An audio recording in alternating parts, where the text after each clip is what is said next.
அடுத்தபடியாக ஒரு மக்கள் நல்வாழ்வு கட்சியின் ஐயா ராமதாஸ் அவர்கள் உங்களிடம் உரையாற்றுவார்கள்.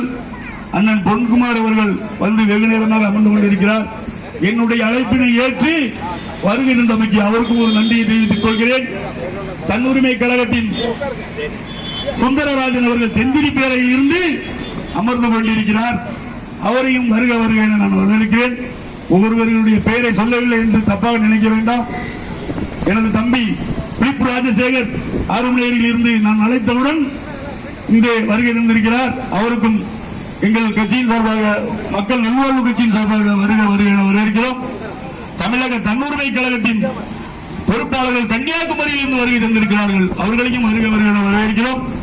இப்பொழுது ஐயா ராமதாசன் அவர்கள் மது ஒழிப்பை பற்றி உங்களிடம் உரையாற்றுவார். வைத்துக் கொள்ளலாம். தமிழக காவல்துறை நம்பர் 1 என்று பெயர் பெற்ற காவல்துறை நமது காவல்துறை. அந்த காவல்துறையை இயங்க விடுவதில்லை. வார்டு கவுன்சிலர் இருந்து அமைச்சர் வரை அவர்களின் கைகள் கட்டப்பட்டுள்ளது. ஒருவர் திருடுகிறார், அவர்கள் கஷ்டப்பட்டு மத்தியில் வைத்து பிடித்து கொண்டு காவல் நிலையத்துக்கு அழைத்து வருகிறார்கள். வருவதற்குள் அவர்களுக்கு தொலைபேசி மூலம் தொடர்பு கொண்டு அவர்களை விட்டுவிடுங்கள் என்று சொல்கிறார்கள். அவர்கள் கஷ்டப்பட்டு பிடித்து அவன் மீது நடவடிக்கை எடுக்க வேண்டும் என்று சொன்னால் எடுக்க முடியாத சூழ்நிலையில் இன்று நம் காவல்துறை இருந்து வருகிறது. ஆகையினாலே பொதுமக்களாக நீங்கள் சிந்தித்துக் கொள்ள வேண்டும். உண்மையிலேயே காவல்துறை அதிகாரிகள் அத்துணை பேரும் நமக்காக இரவு பகலாக பாடுபட்டுக் கொண்டிருக்கிறார்கள் என்பதை நீங்கள் உணர வேண்டும். இந்த காவல்துறையை வேலை செய்ய விடாமல் இருப்பது 2 திராவிட கட்சிகளும். 13 பேர் ஸ்டெர்லைட்டில் மரணம் அடைந்தார்கள்.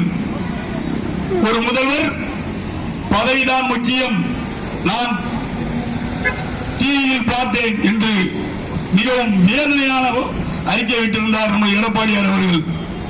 அதனால்தான் அவர்கள் ஆட்சியை பிடுங்கி இன்று விடியல் ஆட்சி கையில் கொடுத்தோம்.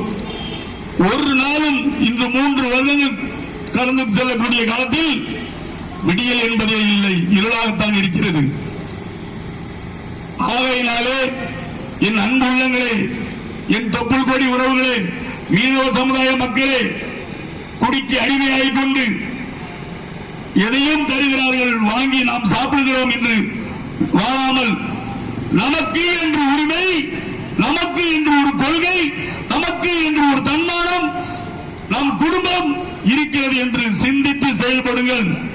ஒன்றுபடுங்கள், ஒன்றுபடுங்கள், ஓரணியில் நின்று வாருங்கள். திராவிடத்தை ஒழித்து விடலாம். ஐயா இத பாருங்க, இந்த தூத்துக்குடி மண்ணிற்கு கழுவுவதற்கும் குடிப்பதற்கும் தண்ணீர் இல்லை. அரும்பாடுபட்டு தண்ணீர் கொண்டு வந்தவர் தான் எங்களை தாத்தா குருஸ்மரணன் அவர்கள். அவர்களுக்கு சிலை மணிமண்டபம் எங்கு இருக்கிறது என்று பார்த்தீர்களா? சுடுகாட்டில், மையானக்கரையின் அருகில். இது நியாயமா? மீனவ மக்களே, உங்களுக்கு கண்ணில் தெரியவில்லையா? இவர்கள் சிலை இருப்பது உங்களுக்கு தெரியுமா தெரியாதா? இவர் இருக்க வேண்டிய இடமா இது? நன்கு உணர்ந்து கொள்ளுங்கள். ஆனால் ஒன்றும் சம்பந்தமே இல்லாதவர்களுக்கு நடுவீதியில் சிலை. நம் ஊருக்கும் அவருக்கும் சம்பந்தமே இல்லை, அவருக்கு சிலை.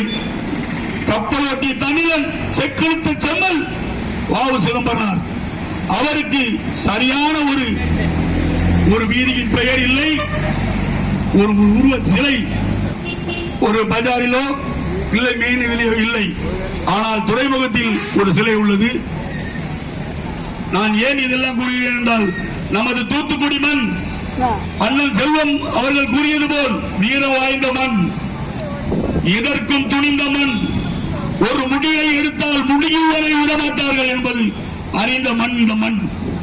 ஆகையினாலே நாம் தூத்துக்குடி மக்களே, நமது ஊரில் பிறந்து எத்தனையோ தியாகிகள் இருக்கிறார்கள். அவர்களுக்கு நம்ம ஊரில் எந்த ஒரு மணிமண்டபமும் கட்டப்படுவதில்லை, எந்த ஒரு சிலைகளும் இல்லை, சாலையின் பெயர்கள் இல்லை, சுப்பையா முதலியார்புரம் என்று ஒரு ஏரியா உள்ளது. உங்களுக்கு அனைவருக்கும் தெரியும். ஜாதிகளை ஒழிக்க வேண்டும் என்றால் நீங்கள் பள்ளி, கல்லூரி, வேலைவாய்ப்பு அலுவலகம் அத்தனையிலும் ஜாதிகளை ஒழிக்க வேண்டும். அதை விட்டுவிட்டு செய்ய முடியாமல், தாய் இல்லாமல், தில் இல்லாமல், அதற்கு யோக்கியம் இல்லாமல் எஸ்எம்புரம் என்று வைத்திருக்கிறார்கள். எஸ்எம்புரம் என்று வைத்தால் ஜாதிகள் ஒழிந்து விடுமா? கூறுகள். எஸ்எம்புரம் என்று வைத்தால் ஜாதி ஒழிந்து விடுமா? முதலில் எங்கு சென்றாலும் நீ என்ன ஜாதி என்று உச்சரிக்கிறார். நாங்கள் பொதுவான ஆட்சி நடத்திக் கொண்டிருக்கிறோம், மக்களுக்கான ஆட்சி நடத்திக் கொண்டிருக்கிறோம். யாரை ஏமாத்துறீங்க? யாருங்க ஏமாத்துறீங்க? சொல்லுங்க, யாரை ஏமாத்துறீங்க? பணம், பதவி, அடியாட்கள் மூன்றும் கையில் இருந்தால் எது வேண்டுமானால் செய்யலாம் என்று மெட்ராஸ் அழிந்துவிடும், சென்னை க்ளோஸ் ஆகிவிடும். அதற்காக வட சென்னையில் இருக்கின்ற மக்கள் அத்தனை பேரும் இந்த கம்பெனி எல்லாம் மூடு என்று சொல்லவில்லை. அத்தனை பேரும் வாழ்வாதாரம் பெற்றிருக்கின்றார்கள், இன்றைக்கும் வாழ்ந்து கொண்டிருக்கின்றார்கள். ஆனால் உங்கள் முகத்தை மழுங்கடித்து செய்தவர்கள் இன்றைக்கு உங்களை வேலை வாய்ப்பு இல்லாமல், இன்றைக்கு உங்களை வேலை இருந்து நீங்கள் கஷ்டப்பட வேண்டிய காரணத்தை வைத்து இன்றைக்கு ஒற்றுமை செய்ய முடியவில்லை. அதுக்காக குரல் கொடுத்து சீமான் இருக்கின்றாரா? அந்த குரலுக்காக அந்த சினிமா நடிகர் பாட்டு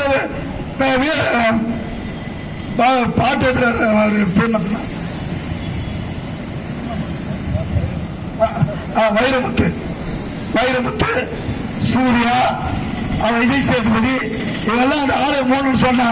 ஆனா மூட சொன்ன ஒருத்தம் கூட நமக்கு முன்னேந்து நிக்கல. அத்தனை பேரும் இன்றைக்கு கொடிகட்டி சம்பாதிச்சிருக்கிறான். புதுசாக கார் 1 கோடி 2 கோடியில கார் வாங்கி கொண்டு உல்லாச வாய் நடத்தி கொண்டு இருக்கின்றான். ஆனால் ஒண்ணுமே இல்ல அப்பாவி தமிழ் இன்றைக்கு அரைவரைய செத்துக் கொண்டிருக்கின்றான். தயவுசெய்து சிந்தித்து பார்க்க வேண்டும் மக்களே. அந்த போராட்டத்திலே என் தானத்திலே ராமதாஸ் இருக்கின்றது, அமர்ந்து தொப்பி போட்டுக் கொண்டிருக்கின்றது காந்தியவாதி. இவர் சும்மா இல்லாத போய் கோட்டையில் நின்று இந்த 10-13 பேர் உயிர் வாங்கியதற்கு அந்த எடப்பாடி பழனிசாமி கொலை செய்வதாக மிரட்டினார் என்று சொல்லி ஒரு பொய்யான கேஸை போட்டு ஏறக்குறைய 2 ஆண்டு காலம் அவருக்கு தண்டனை பெறப்பட்டு இன்றைக்கு அவர் கோர்ட்டு கையமாக அலங்கரிக்கின்றார். இது உண்மையான ஒரு சம்பவம். யாருக்காக? தூத்துக்குடியில் இருந்த இந்த 13 பேருக்காக தனிப்பட்ட ஒரு காந்தியவாதி மனிதனாக 2 ஆண்டு காலம் சிறை தண்டனை பெற்றிருக்கின்றார். அது மட்டுமல்ல, இந்த மது ஒழிப்பு போராளிக்காக ஏறக்குறைய 60 கோடி சிறை சென்றவர். இவருடைய தாயத்தில் மக்கள் நல்வாழ்வுடைய தலைவர் சும்மா தியாகத்தினுடைய வரலாறு சும்மா விளைவுக்காக பென்ஷன் ஒரு 5 பைசா வாங்கினாங்க. ஏறக்குறைய 3000 பேருக்கு பென்ஷன் வாங்கி கொடுத்த மாபெரும் தலைவன். அந்த பென்ஷன்ல 1 மாசம் கொடுத்தா 2 மாசம் கொடுத்தா 2 கோடி ரூபாய் பிடிச்சு கொடுத்த தலைவன். அதனால கலெக்டர் மேல கேஸ் போட்டாரு.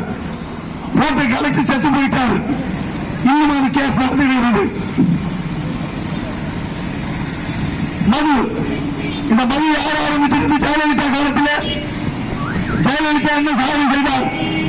இந்த ஜெயலலிதா தங்களை விளம்பரம் சுதாகரனுக்கு திருமண செலவுக்கு 100 கோடி ரூபாயை கொடுத்தார்.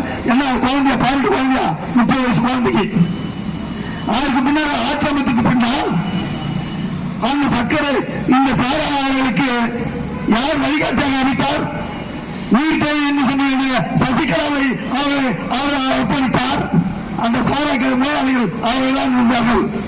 ஆக இன்றைக்கு தமிழ்நாட்டில் சாரா மேலாளி யார் என்று சொன்னால் PR பாலு, ஜெகத் ரட்சகன், இவர் இந்த இருக்காங்க, சசிகலா, இவர்கள் தான் வாழ்ந்து கொண்டிருக்கின்றார்கள். ஆனால் குடும்பம் கெட்டு போயிருக்கின்றது.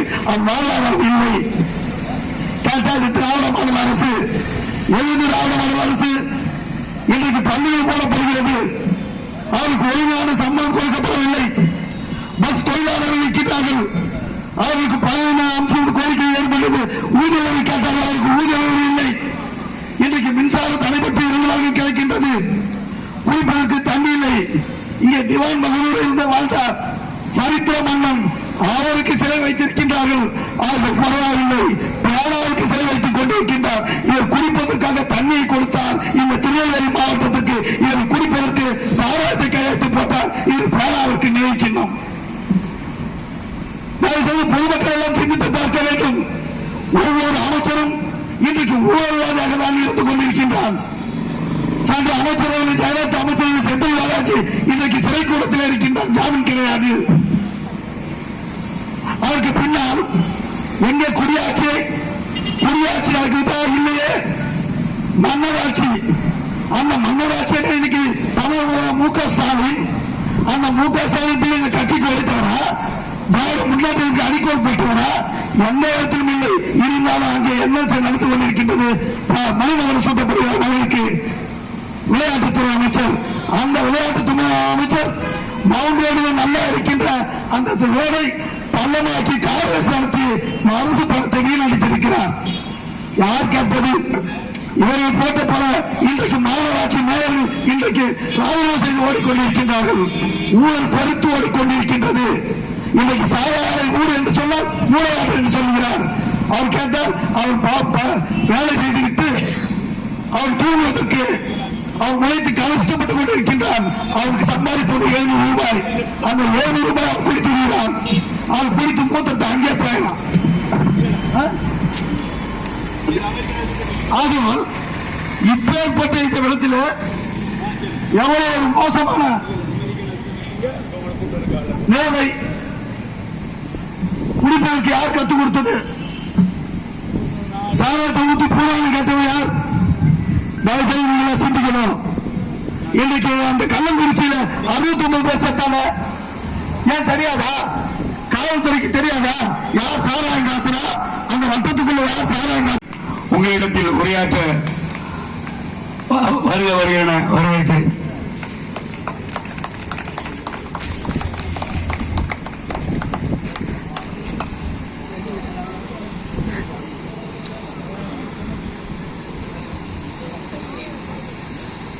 பெருமதிப்புக்குரிய இந்த கூட்டத்தினுடைய தலைவர்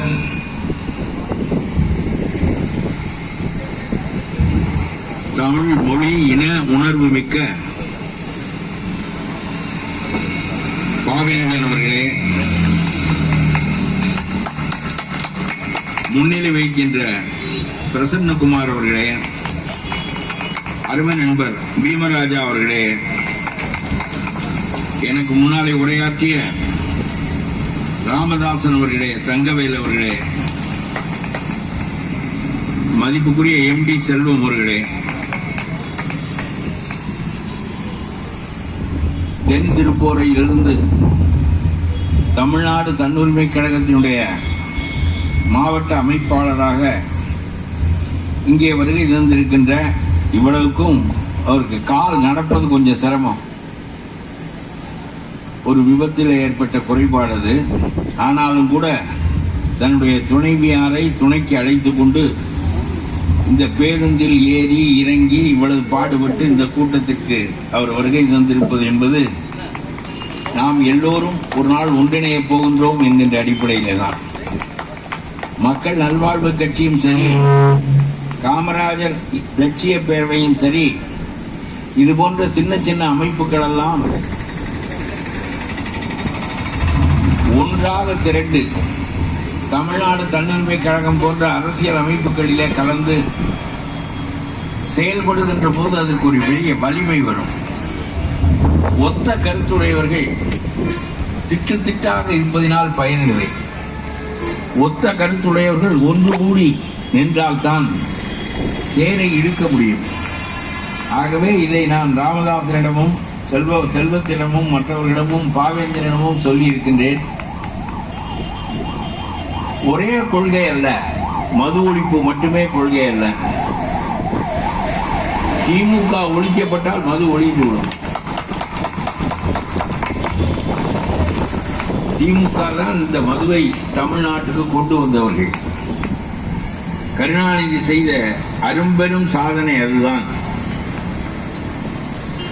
1971 மதுவை கொண்டு வர அவர் விரும்புகிற போது காமராஜர் அதற்கு கடும் கண்டனம் தெரிவித்தார்.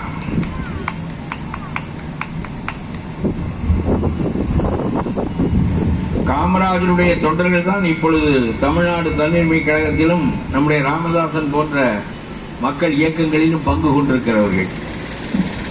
கன்னியாகுமரியிலிருந்து சிவகுமார் இங்கே வந்திருக்கிறார், சில நண்பர்களை அழைத்துக் கொண்டு. அவர்தான் குமரிக்கே தளபதி. ரொம்ப ஆற்றலானவர்.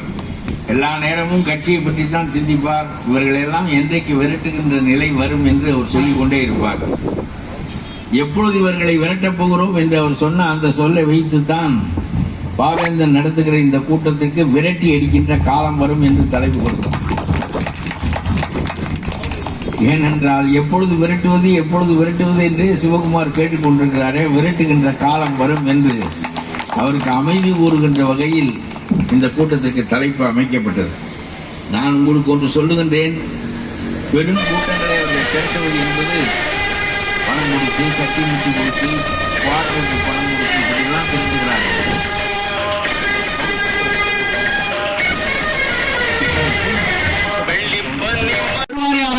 நீங்கள் எல்லாம் எதிர்பார்த்திருந்த இந்த கூட்டத்தினுடைய கதாநாயகர் 81 வயது இளைஞர், தமிழகத்திலே வீட்டெழு தமிழா விரட்டி எடுக்கின்ற காலம் வரும் என்ற தலைப்பிலே தமிழகத்தில் 2026 இலக்கு வைத்து இந்த தமிழகத்தை மீட்டெடுக்க வேண்டும் என்று வருகை தந்திருக்கின்ற பல கருப்பையா அவர்களே, மரியாதைக்குரிய அவருடைய இயக்கத்திலே கலந்து கொண்டிருக்கின்ற பொன் சிவகுமார் அவர்களே, மாநில ஒருங்கிணைப்பு பொன் சிவகுமார் அவர்களே, உங்கள் அனைவருக்கும் எங்களுடைய மக்கள் நல்வாழ்வு கட்சியின் சார்பாகவும் தூத்துக்குடி மாவட்டத்தினுடைய காமராஜர் லட்சிய பேரவையினுடைய அமைப்பாளர் சார்பாகவும் மது மற்றும் போதை ஒழிப்பு கூட்டமைப்பின் சார்பாகவும் உங்களை வருகிறவர்கள் வரவேற்று இன்றைய தினம் நம்ம ஒரு கூட்டம் போட்டிருக்கிறீங்க. நான் இந்த கூட்டம் போடும்போது நான் பார்க்கிறேன், என்னடா இது இவ்வளவு தூரம் கஷ்டப்பட்டு ஒரு கூட்டத்தை போட்டுக்கிறோம். இது திராவிட முன்னேற்ற கழகம் ஒரு கூட்டம் போட்டோம்னா கிட்டத்தட்ட ஒரு 2000 பேர் 3000 பேர் நிற்கும். ஏன்னா அவன் சாராயம் வைத்து பாக்கெட் வச்சுட்டு இருக்கிறான் இல்லைங்களா? அதிமுக அதுதான் சாராயம் வைக்கிறான். இப்படி சாராய ஆலைகளை வைத்துக் கொண்டு இந்த தமிழகத்தில் ஆட்சி நடத்திக் கொண்டிருக்கிற அந்த ஆட்சியை அகற்றுவதற்காகத்தான் இந்த கூட்டம் போட்டிருக்கு. அப்படி என்னங்க நம்ம சாராயத்தை இந்த ஆட்சியை அகற்ற வேண்டிய முக்கியம் என்ன அப்படின்னு நீங்க கேட்கலாம். இந்த நாடு மிகவும் சீரழிந்து இன்றைய தினம் வீட்டுக்கு 2 குடும்பம் 2 பேரு குடிகாரனா மாறி இருக்கலாம் இல்லையா? அந்த வகையில பார்த்தீங்கன்னா ஒரு வீட்டுக்கு 2 பேர் சொன்ன தமிழகத்தில் இருக்கிற 8 கோடி மக்களுடைய கிட்டத்தட்ட ஒரு 3 லட்சம் குடும்பங்களுடைய வாழ்க்கை ஆதாரம் பார்த்தீங்கன்னா குடிகார வீடா இருக்கு. இது சம்பந்தமானதான் மரியாதைக்குரிய நம்முடைய தூத்துக்குடி வெற்றி பெற்ற பாராளுமன்ற வேட்பாளர் கனிமொழி அம்மா சொன்னாங்க. இப்போ 2016 என்ன சொன்னாங்க தெரியுங்களா? இந்த நாடு இளம் விதவைகளாக உருவாகி கொண்டிருக்கிறது. இங்கே மாணவர்கள் குடிக்கிறார்கள், குடும்பம் விதவையாகி கொண்டிருக்கிறது, வறுமை வாழ்ந்து கொண்டிருக்கிறது என்று சொன்னார்கள். அப்படி சொல்லப்பட்ட அந்த வெற்றி வேட்பாளர் கனிமொழி அவர்கள் தேர்தலிலே வெற்றி பெற்ற பிறகு அவர்கள் தூத்துக்குடி மாவட்டத்திலும் சரி தமிழகத்திலும் சரி இவர்கள் மதுவிலக்கை அமல்படுத்தினார்களா என்று சொன்னால் இல்லை, அவர்கள் அமல்படுத்த மாட்டார்கள். இந்த கூட்டம் போட்டு ஒரு தூரம் நம்ம பேசி மக்கள் எல்லாம் திரும்பி இந்த திமுகவையும் இந்த திராவிட மாடல் ஆட்சியும் ஒழிப்பாங்கன்னு சொல்லிட்டு நம்ம எதிர்பார்க்கல. நாங்க சொல்றது நம்ம சொல்றோம், தமிழர்களுக்கு மானம் இருக்கா, மரியாதை இருக்கா, சூடு சொர்ணம் இருக்கா அப்படின்றத நம்ம கேட்டுக்கணும். அந்த வகையில உங்க அம்மா என்ன சொன்னாங்க? நீங்க அடுத்த தேர்தலுக்கு வரும்போது நீ வெற்றி பெறுகின்ற, எப்படி வெற்றி பெறல? மது ஒழிப்புன்னு சொன்னீங்க, இந்த நாடு விலையில் தேசமாச்சுன்னு சொன்னீங்க, அது நடந்ததா அப்படின்னு கேட்கணும் இல்லையா? இந்த திராவிட கட்சிகளுக்கு சூடு சொர்ணம் இருக்காது, அவர்களுக்கு தொலைச்சு போட்டுருவாங்க. அவர்களுக்கு இரும்பு பெண்மணி ஜெயலலிதா ஒரு ஊழல் குற்றவாளி என்று சிறையில் போட்ட நாடு இந்த நாடு தெரியுமா உங்களுக்கு? அப்பேற்பட்ட மண் இந்த மண். தூத்துக்குடி மக்களை அவ்வளவு ஈஸியாக யாரும் எடை போட்டு விட வேண்டாம். ஏதோ நம் ஊரில் பிறந்தவர்கள் நமக்காக குரல் கொடுப்பார்கள் என்று நினைத்துத்தான் உங்களுக்கு வாக்களிக்கிறார்கள். ஆனால் நீங்கள் மக்களை நினைப்பதே இல்லை. ஒரே படம், வால் போஸ்டர், எங்கு பார்த்தாலும் உங்களுடைய பெயர். அடுத்த வருஷம் பிறந்த நாள் கொண்டாடுவதற்கு இந்த நாளே செவர்களில் விளம்பரம். என்ன நாடு இது? என்ன நடந்துகிட்டு இருக்கு சொல்லுங்க. இந்த செவர் எனக்கு ஐயா பட்டா போட்டு தரல, அதை கழிச்சா உடனே அது ஒரு அடியாள்கள் 4 பேர் சத்தம் போடுறது. இந்த செவர் நாங்க மாறிக்கொண்டிருக்கோம். உனக்கு நாளை பிறந்த நாள் என்றால் 2 நாளுக்கு முன்பு நீ விளம்பரம் செய், அதை மற்றவர்கள் உபயோகப்படுத்தட்டும். அதையெல்லாம் செய்யாமல் சரி தேவையில்லாத வெள்ளம் சூழ்ந்தது, மக்கள் அனைவரும் தண்ணீரை தத்தளித்தார்கள். வண்டிகள் வடக்கும் தெற்கும் கிழக்கும் மேற்கும் பாய்ந்து கொண்டிருக்கிறது. ஒற்றையால் கூட ஒருத்தரை ஏன் கேட்கவில்லை. நான் ஒருவர் டிஆர்ஓ வண்டியை மறித்து என்ன சார் பண்ணிக்கிட்டு இருக்கீங்க, உங்க பாட்டில் வர்றீங்க போறீங்க, சினிமா ஷூட்டிங் நடந்துட்டு இருக்கா அப்படின்னு கேட்டேன். அதற்கு அவர் எண்ணி கேட்டு நான் இப்போதுதான் திருச்சியில் இருந்து பணியாற்றுவதற்கு வந்து கொண்டிருக்கிறேன். நான் போய் 1/2 மணி நேரத்தில் ஒண்ணு இல்லாமல் சொல்லக்கூடாது, அப்புறம் ஏதாவது பிரச்சனை வரும், தள்ளி விடுவேன் என்று சொன்னார். 8 நாட்கள் பெரிய பெரிய கோடீஸ்வரர்கள் எல்லாம் 2 இட்லி வாங்கி தர முடியுமா என்று வாங்கி கொடுத்தேன். நான் காலை 7 மணியில இருந்து இரவு 7 மணி வரை பொதுமக்களுக்காக பணியாற்றி இருக்கிறேன்.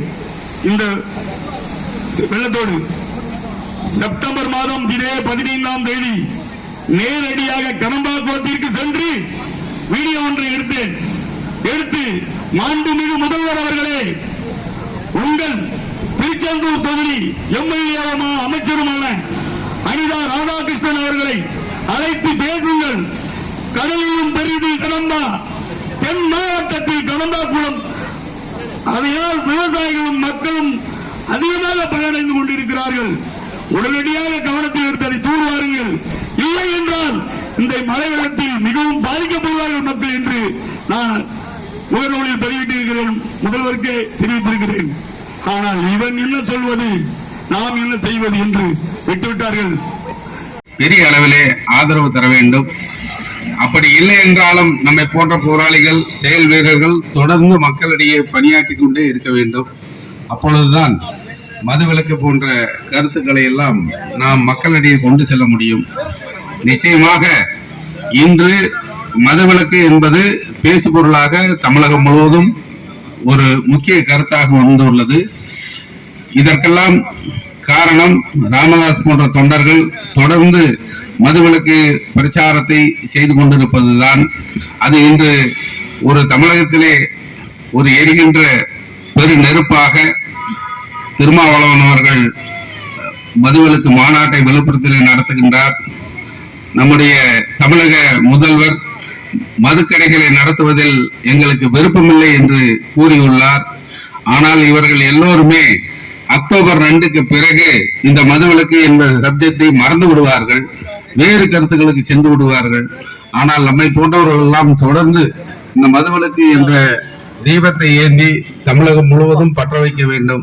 அதற்கு நாம் தொடர்ந்து பாடுபடுவோம் என்று கூறி பேச வாய்ப்பளித்ததற்கு நன்றி கூறி விடைபெறுகிறேன். நன்றி, வணக்கம்.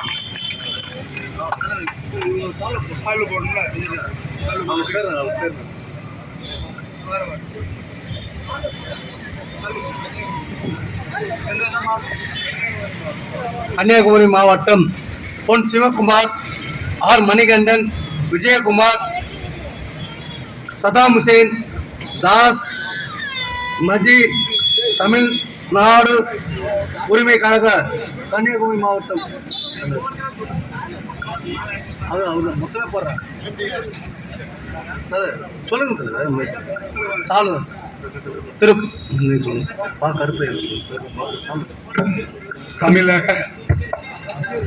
தமிழ்நாடு தன்னுரிமை கழகத்தின் தலைவர் பல கருப்பையா அவர்கள் எக்ஸ்எம்எல்ஏ அவர்களுக்கு நமது பொன் சிவகுமார் அவர்கள் சால்வேறுகிறார்.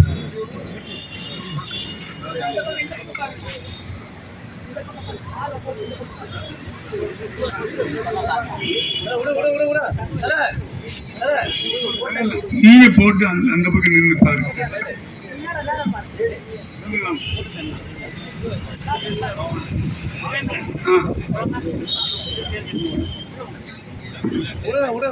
இருக்கட்டும்.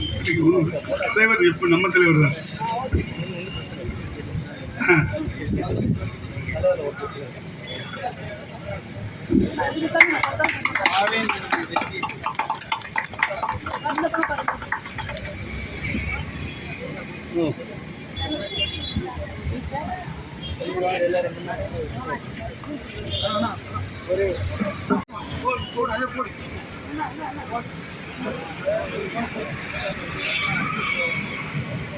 லைட்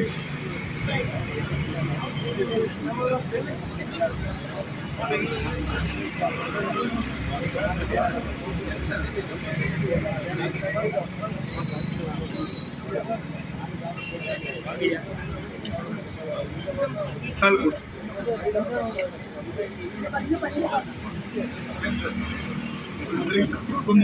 வாங்க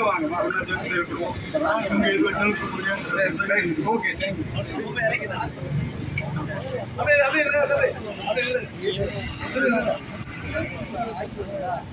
காமராஜர் உச்சிப்பேரல் தூத்துக்குடி மாவட்ட இளைஞர் செயலாளர் சதீஷ் அவர்களுக்கு ஐயா பார்க்க நாடு போதும்.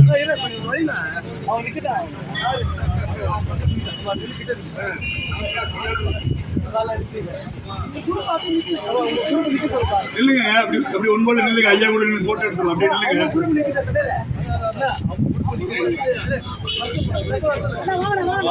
இங்கே இருப்போம் வீடியோ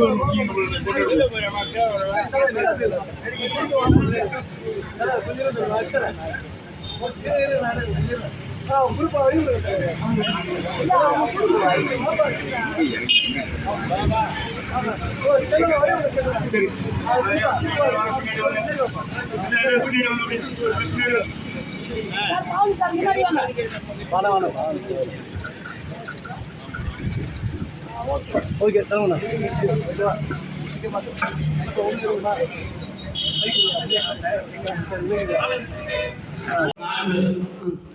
அப்பொழுது என்ன சொன்னாருங்க, இனிமேல் இந்த மரணம் நடக்காது, கடற்சாராயம் நடக்காது, அப்படி நடந்தால் இரும்பு கரம் கொண்டு அடக்கும்னு சொன்னார். சொன்னபடி செய்தாருங்களா? இல்லையே. ஒரு வருடத்துக்கு பிறகு மாவட்ட செயலாளரோடு அதனுடைய தொகுதி எம்எல்ஏவோடு அந்த வட்ட செயலாளரோடு நீதிமன்றம் ஒரு பக்கத்துல நீதிமன்ற கட்டடத்துக்கு பக்கத்துல கள்ளக்குறிச்சியில இது கள்ளச்சாராயம் இருக்கு. அப்படி வித்ததுனால கிட்டத்தட்ட கள்ளச்சாராயம் மரணம் 69 பேர் மரணம் அடைஞ்சிருக்காங்க. இதுதான் திராவிட முன்னேற்ற கழகத்தினுடைய அனுபவம் என்ற ஆட்சியா? இது மாதிரி பொய்யர்களை தமிழகத்துக்கு சொல்லிக்கொண்டு இவர்கள் ஆட்சி செய்கிறார். எனவேதான் நாங்கள் இந்த பொதுக்கூட்டத்துக்கு வந்திருக்கிறோம். பொதுக்கூட்டம் என்பது விழித்தெழு தமிழ் அடிப்போம் காலம் வரும் 2026. எங்களுடைய நோக்கம் தான் கேட்டீங்கன்னா 60 ஆண்டு காலம் இந்த தமிழகத்தை சீரடித்த ஊழலாலும் கள்ளச்சாராயத்தாலையும் மது விற்பனையாலையும் மக்களை சீரடித்த திராவிட முன்னேற்ற கழகத்தை அது அந்த ஆட்சியை நாம் உடனடியாக அகற்றி ஆகணும். இதற்கு இலக்கு வைக்கிறோம். அதுதான் 2026. இந்த 2026 இந்த ஆட்சியை அகற்றி நோக்கம். இதற்காக என்னுடைய மரியாதைக்குரிய எங்களெல்லாம் தேனீக்களாக சுறுசுறுப்பாக மதுவுக்கு எதிராக எங்களை இயக்க வைத்த அருமை என்னுடைய தலைவர் தங்கவேல் அவர்கள் இங்கே வரி தந்திருக்கின்றார்கள். அதற்காக மரியாதைக்குரிய பழைய கருப்பு வரி தந்திருக்கின்றார்கள். இதற்கு மேலாக அடுத்த மாதத்துல சிங்கத்தின் குகையிலே நாங்கள் நுழைந்து பார்க்கின்ற வகையில குளத்தூர் தொகுதியில ஸ்டாலினுடைய முதலமைச்சர் தொகுதியிலே இந்த போராட்டத்தை நாங்கள் தொடங்கி வீழ்த்தி எழுத்து தமிழா விரட்டி அடிக்கின்ற காலம் 2026 என்று அந்த ஒரு போராட்டத்தை தொடங்கி படிப்படியாக இந்த போராட்டம் விளைவாக தமிழகத்திலே மத ஆட்சியை கொண்டு வருவோம். அந்த நேரத்தில் மாநில ஆட்சியை இருக்க நம்பிக்கையோடு பொதுக்கூட்டத்தை நடத்த நாங்கள் வருகை வந்திருக்கிறோம். அதே வணக்கம். அவர்களுக்கெல்லாம் நல்லது அரசு செய்ய வேண்டும். அவர்கள் பணம் பாதுகாப்பு சொல்லி இந்த நல்ல மதுரை ஒழிப்போம் மக்கள் முன்னிறுத்தி வருகின்ற 26 நடக்கின்ற தேர்தலில் எங்கள் மக்கள் நல கூட்டணியாக மக்கள் நல்வாழ்வு கட்சிக்கு மக்கள் அனைவரும் வெற்றி பெற வைக்கிறது உங்கள் அனைத்து விடைபெறுகிறேன். அப்படியா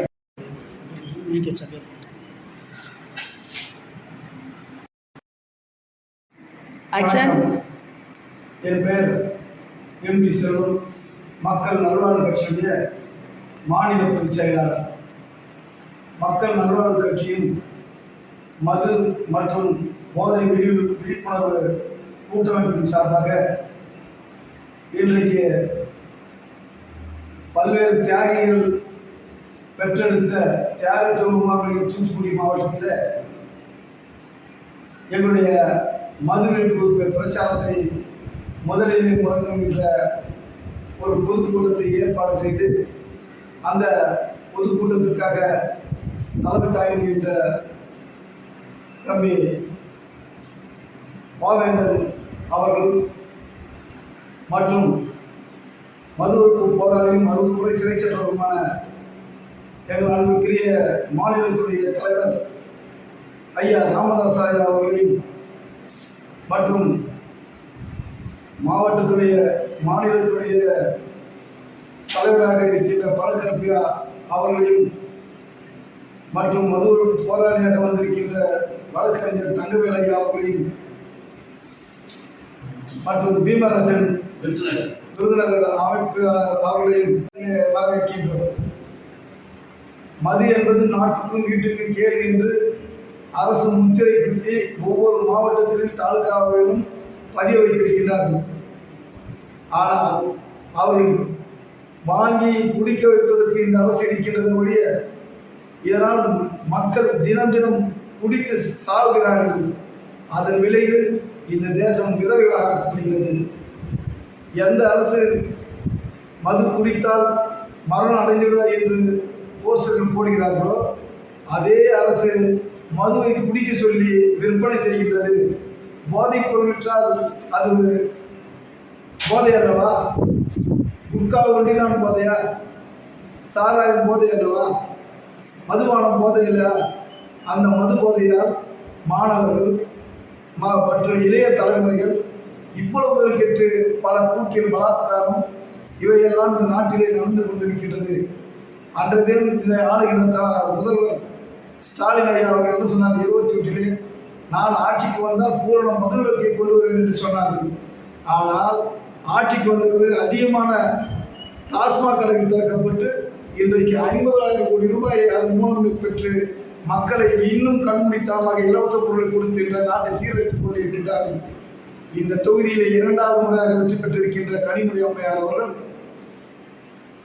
அனைத்து இந்திய அண்ணா திராவிட முன்னேற்ற ஆட்சி செய்த காலத்திலே இந்த தேசம் விதவைகளாக்கப்படுகிறது. ஆகையால் நீங்கள் டாஸ்மாக் கடைகளை மூடுங்கள் என்று குக்கர் விட்டவர் இன்றைக்கு இந்த மண்ணிலே அவர் தான் 2வது முறையாக வந்திருக்கின்றார், வெற்றி பெற்றார். ஆனால் இதுவரை எந்த டாஸ்மாக் கடையை மூடவில்லை. இதுவரை தூத்துக்குடியில் ஒரு தொழில் வேலையும் செய்யவில்லை, ஒரு தொழிற்சாலையும் இல்லை. இன்றைக்கு மக்கள் என்ன கேட்டுக்கொண்டிருக்கிறார்? தூத்துக்குடி மக்கள் பொருளாதாரம் பாதிக்கப்படுகின்றது, எங்களுக்கு பனைப்பொருள் இருப்பதற்கு தாழ்கிறார்கள். மது குடித்தால் அடைகிறான், கல்லு குடித்தால் மரணம் அடைகிறானா? இதுவரை இல்லை. மது குடிப்பால் அடைவான், கல்லு குடிப்பான் தான் இருக்கின்றது ஒழிய மதுவால் மரணம் உண்டு, கல்லால் மரணம் இல்லை. அந்த வாழ்வாதாரத்தை பெருப்பதற்கு பனைப்பொருள் இருப்பதற்கு அரசு உதவி செய்யலாம். இந்த தூத்துக்குடி மாவட்டத்திலே எந்த தொழிற்பாட்டையும் முன்னேற்றமும் கிடையாது. உப்பளம் இருக்கின்றது. அந்த உப்பளத்தை அவர்களுக்கு நல்லதொரு தொழிற்சாலைகளை உருவாக்கி கொடுத்து எந்த காந்தி மகான் அவர்கள் இந்த உப்பு சத்தியாகிரகம் செய்து இந்த நாட்டுக்காக விடுதலை பெற்று உப்பு சத்தியாகிரகம் வரியை விதித்த ஆங்கிலேய கையில் இருந்து கடலிலே உப்பு தனியாக கிடைக்கவில்லை, எங்கும் நாட்டுடைய உப்பு நீவே வரி விதிக்க வேண்டும் என்று சொல்லி அந்த உப்பு தொழிற்சாலை வளமாக்க முடியவில்லை. குஜராத்திலே இன்றைக்கு வளமாக்கி இருக்கின்றார்கள். ஆனால் தமிழ்நாட்டில் 2வது உலகத்திலேயே குஜராத் இன்றைக்கு முதலிடத்தில் நிறைந்து தூத்துக்குடி